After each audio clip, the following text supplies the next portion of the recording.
Hello everyone, welcome back to the channel. Today we're working on this. The last time I went into it, this is a remote from a Toyota, a 2012 Venza, and the last time I tried to use it, the car had a difficult time recognizing it, that I had it on my person when I was trying to push start the car. It's for one of those push start vehicles.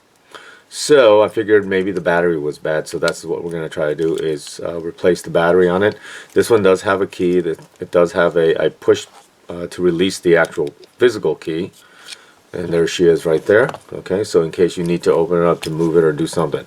But to open this case, right where the key comes out is a little slit where this little thin part of it actually go in, and you just give it a slight twist and actually cracks the case open.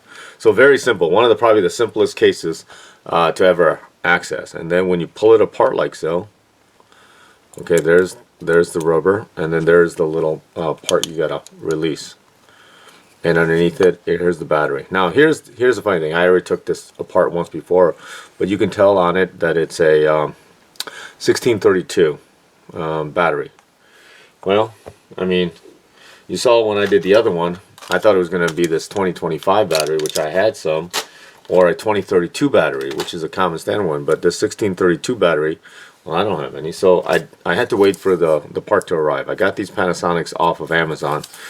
They were pretty cheap. I think, what, $5 for the 4? So they weren't that expensive. So that's what we're going to use to replace it, okay? So basically, we just need to pop out the battery very carefully. Let me take a look under the scope. Yeah, so looks like these little plastic retaining clips. Just pull them back just this hair, just to get them free. And hopefully, you know, we can do it without breaking it, okay? Because that's the last thing I want to do is break it.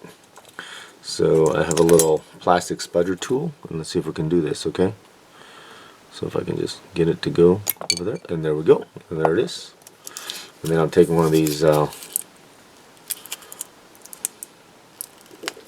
standard batteries, and we're just going to pop it in there. So this is going to be a super short video. So we're just going to take one out, and then we'll save it for the later when I have the other, you know, one go bad. So this one, we'll clean it off, wipe it off, get my fingerprints off of it, and then we'll go in this way where the retainer is over here, and then we'll just push it in ever so slightly until it clips in, and there we go. And as you know, these buttons align with this.